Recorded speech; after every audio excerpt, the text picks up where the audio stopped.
Hey, salut la gang, bienvenue à Question Auto, j'espère que vous allez bien. On continue l'essai du Toyota CHR et là, on s'en va voir à l'intérieur. Le thème, c'est les diamants. Vous allez voir, il y en a partout, que ce soit dans la portière, au plafond, même la lumière. C'est quand même assez particulier, mais c'est sûr qu'avec un design extérieur comme celui-ci, assez unique, bien, ça nous prend un intérieur différent. Vous allez le découvrir très bientôt et prenez note. Il manque quelques options selon Matt. Je vous laisse voir si pour vous c'est important. Sans plus attendre, on s'en va découvrir l'intérieur du Toyota CHR.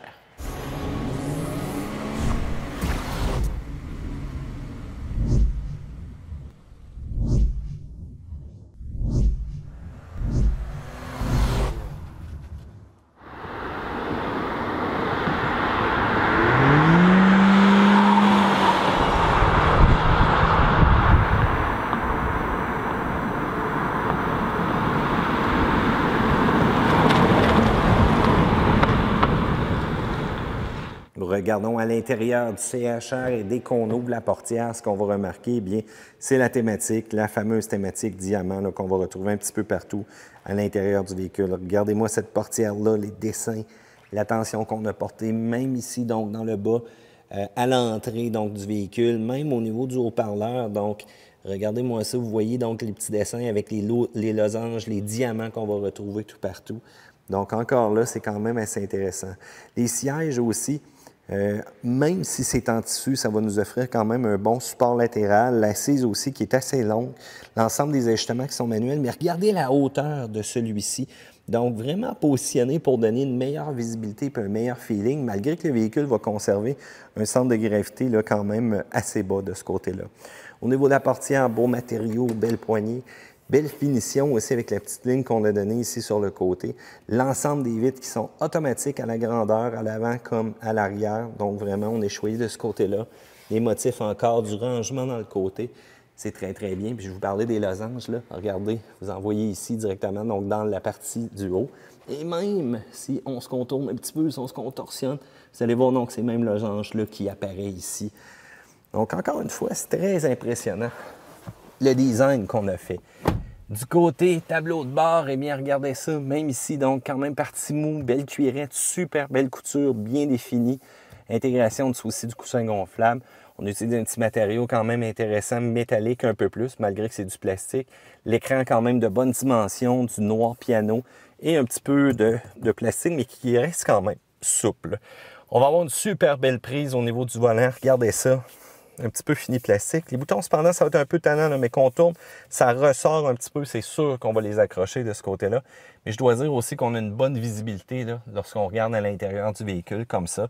C'est sûr qu'à la partie arrière, bien, ça va être un petit peu plus tannant, mais ça, on va voir ça un petit peu plus tard. Allons-y, donc, une fois, deux fois.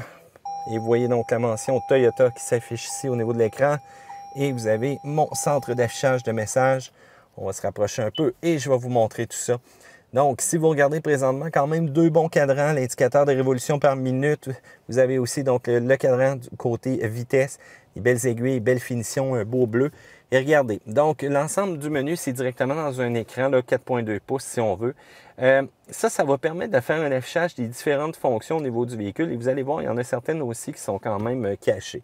Donc, à l'intérieur, on va faire un petit retour en arrière. Donc, ma consommation instantanée. On va avoir aussi ma consommation moyenne présentement que je vais avoir au niveau du véhicule. Et ça reste tannant, ça va s'afficher tout le temps, tant ce longtemps je ne démarrerai pas. Les kilométrages restants avec donc l'essence qui me reste, la vitesse moyenne au niveau du véhicule.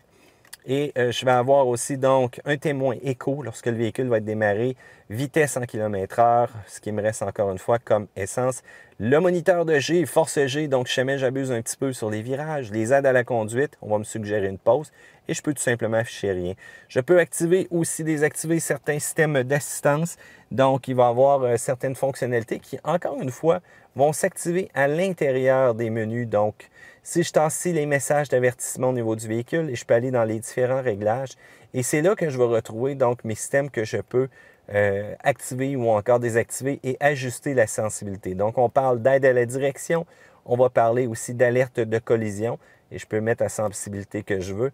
Même chose aussi au niveau donc, des avertisseurs d'angle mort. Et avertisseurs d'angle mort, en passant, qui apparaissent ici dans les miroirs, donc sur le côté. Donc, ici, au centre, je vais avoir aussi donc la possibilité d'activer les alertes transversales. Et c'est là que je vais retrouver mon mode de conduite, que ce soit mon mode de sport, qui va me permettre d'avoir une meilleure réactivité, ou encore mon mode éco, qui va me permettre de voir presque mon véhicule complètement mourir au démarrage de celui-ci ou en accélération. Je vous rappelle que la configuration des moniteurs au niveau de la pression des pneus, c'est là. Et je peux changer aussi ma langue pour ce menu-là, mes unités. Et je peux même aller sélectionner donc la partie éco, activer ou encore désactiver pour mes différentes informations et réinitialiser l'ensemble donc des spécifications. Un menu qui est intéressant, un menu qui me donne plein d'informations, ça j'aime bien. Pour le reste, au niveau donc du volant, au niveau des systèmes volume, mode, je vais avoir aussi donc la possibilité de changer les différentes chansons directement par ce bouton-là. Je vais avoir mon système téléphonique, donc que j'appuie pour composer. Vous allez voir, ça va changer directement le menu ici. Donc, il va m'amener mon menu téléphonique. Système commande vocale. Comment puis-je vous aider? Appelez Bob. On ne trouvera pas de Bob, là, je vous le dis tout de suite. Désolé, pouvez-vous répéter? Appelez Bob.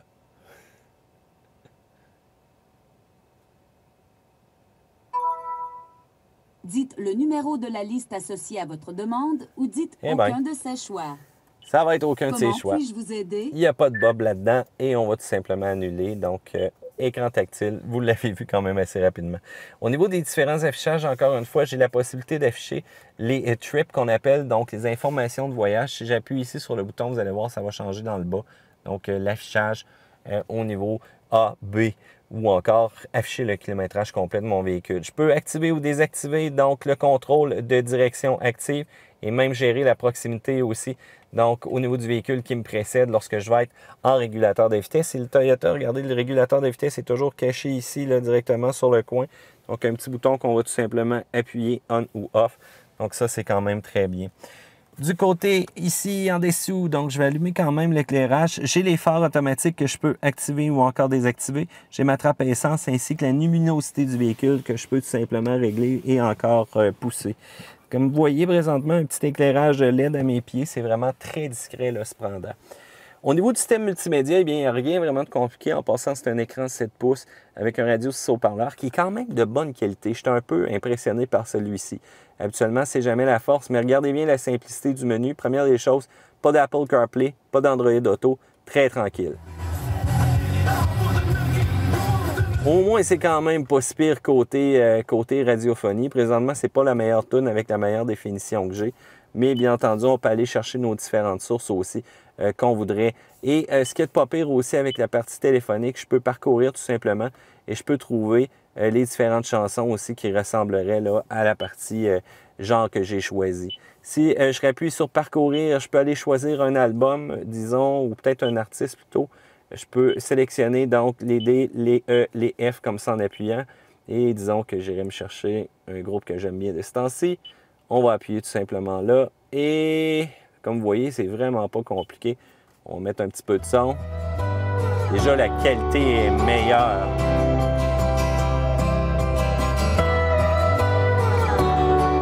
Oui, décidément, c'est quand même bien. On a quand même un affichage aussi qu'on va voir ici, donc au niveau de l'album de l'artiste qu'on va avoir utilisé.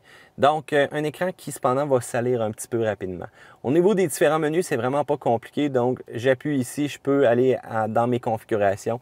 La partie véhicule, ça, c'est la partie la plus inutile au monde que j'ai jamais vue de ma vie. Un 86 IM, CHR ou autre. Je peux choisir une mode de configuration, mais je vous le dis tout de suite, ça change vraiment rien. J'ai le système d'aide vocale que je peux réaccéder ici. Donc, un bouton un peu inutile quant à moi. Menu téléphonique et la partie média lorsque je reviens directement à la base ici. Si je rappuie une deuxième fois, je peux aller changer les différents modes. Et je vous rappelle que le volume revient à sa configuration précédente. Donc, encore une fois, faites attention si vous mettez des choses un peu fortes. Je peux passer donc aux différents répertoires avec ce bouton-là. C'est vraiment rien de compliqué. J'ai une belle horloge vraiment classique Toyota style. On me ramenait ça en bleuté. En plus, c'est un vrai classique. J'avais ça dans mon vieux pick-up dans le temps. Climatisation, eh bien, on a double zone. Donc, avec les boutons ici, on peut synchroniser à l'appui. On a un mode éco aussi. Et on va avoir la possibilité donc d'activer l'air climatisé avec les boutons-là, ainsi que les sièges, donc que ce soit chauffant, Ça, c'est parfait, que ce soit celui-là du côté conducteur ou encore passager. Directement caché ici, donc dans le noir présentement, qu'est-ce qu'on voit? On a notre prise USB, on va avoir la prise aussi, les différentes prises qu'on va avoir auxiliaires pour brancher nos appareils. Et pas d'Apple CarPlay, pas d'Android Auto, un petit peu de rangement aussi qui est vraiment caché là dans le noir. On va avoir un bon porte-gobelet ici sur le côté. Et en passant, pas de navigation hein, ici. Ça, c'est un manque, tant qu'à moi. Là. Pour le reste, regardez-moi ça, la clé. Bien, clé typiquement Toyota. Il n'y a rien de très, très compliqué là-dessus. Et on va avoir donc notre levier de vitesse pour notre CVT. On va avoir la possibilité donc de faire des changements et de passer aussi en mode manuel. Et en passant, là, il n'aime pas beaucoup ça. Il me dit que le moteur est arrêté. Et regardez, quand je passe au mode reculon, là, oui, la caméra de recul est directement là, donc dans le miroir, 2 pouces par 2 pouces quasiment. Donc, ça fait quand même un peu pitié. On aurait pu le mettre à l'intérieur de l'écran ici, s'il vous plaît. Pourquoi qu'on n'a pas fait ça? Pour le reste, frein électrique aussi qu'on a là. On va avoir la possibilité d'avoir une fonction Hold. On va avoir aussi donc le contrôle de traction qui est directement là. Un bon porte-gobelet avec un genre de petits trucs pour avoir un fond. Et là, c'est complètement une caverne. Puis même, j'ai des surprises là-dedans tellement que c'est sale. Donc, si jamais vous avez un format ultra géant d'une tasse, ça va être parfait. Prise 12 volts qui est cachée ici, un espace de rangement intéressant. Vous avez le coffre à gain et en passant, ne cherchez pas de poignée au milieu. Il faut pousser sur le plastique et on va avoir la partie coffre à gain qui va s'ouvrir avec une petite illumination comme ça. Au niveau du miroir, donc, fonction automatique pour la luminosité. Et je vous rappelle que la partie arrière, bien, ce n'est pas nécessairement la meilleure visibilité qu'on a. Du côté, donc, éclairage de lumière, eh bien, le côté diamant qui revient. Même chose aussi, regardez comment c'est gravé ici, c'est quand même bien, c'est beau. Et on va avoir la partie miroir avec le pare-soleil qui n'est pas extensible cependant. Et la même chose du côté conducteur pour ça. Donc, la lumière s'ouvre dès qu'on tasse le tout. Allons-y avec un petit démarrage moteur. Okay. Motorisation 2 litres, mention Toyota CHR. Oh, ça sonne, ça va chercher de la révolution, c'est rare ça. On va simplement ouvrir le capot aussi pour notre passage tantôt, directement ici avec la petite planche. Très standard. Poignée hein, pour l'arrière, c'est toujours un peu particulier ça. L'assise du banc qui est quand même très bien. Je suis un peu surpris de ce que je vois présentement. De la place en masse pour s'asseoir. Donc, c'est bien. Encore une fois, les petits diamants là sur le côté. Même chose aussi dans le bas. Même chose aussi à la portière du côté passager à l'arrière. Et regardez, ce qui est un peu particulier, c'est les velcro ici qu'il faut lever pour aller chercher donc, les attaches des sièges d'enfant. Mais bon, je trouve que ça brise pas trop le fini. Si jamais on veut, on peut abaisser le siège banquette 60-40. Et là, malheureusement, avec la position que j'ai, je suis comme un peu faite. J'ai un peu trop reculé mon banc. On va aller corriger ça rapidement avec un petit... oups, celle-là. Voilà. Et là, ça s'abaisse mieux. Qui va quand même former un plancher plat. Ça va être intéressant là, pour cette partie-là. Allons voir au niveau du coffre. Coffre de dimension quand même acceptable. C'est quand même pas si pire. La partie que je trouve ici, bien, c'est quand même plate. C'est quand même bien. Donc, c'est vraiment pas si petit que je pensais là, par rapport à ce coffre-là. Si on lève cette section-là, qu'est-ce qu'on va retrouver? Bien, c'est un pneu, donc quand même pleine grandeur qui va être fonctionnel, l'ensemble des outils nécessaires aussi. Petit éclairage, lumière. Et on va avoir donc un cache-bagage si on veut. Ça, c'est pas pire. Ah oui, la chose que j'ai oublié de vous dire, c'est lorsque vous prenez place à l'arrière, si jamais vous êtes un passager, regardez la visibilité que vous avez. Donc, votre tête arrive vraiment sur le côté du plastique. Très difficile de voir au travers de la petite fenêtre latérale comme ça. Allons voir la motorisation. Je vous le dis tout de suite, eh bien, petit moteur 2 litres, combiné de CVT.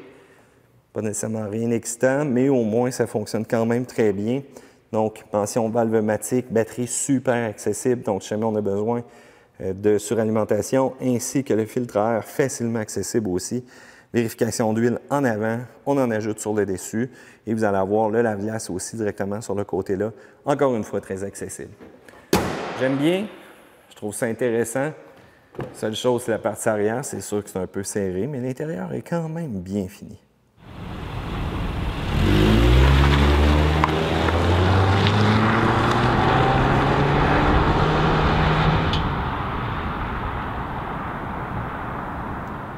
Apple CarPlay, Android Auto, la navigation, est-ce que c'est des choses importantes pour vous?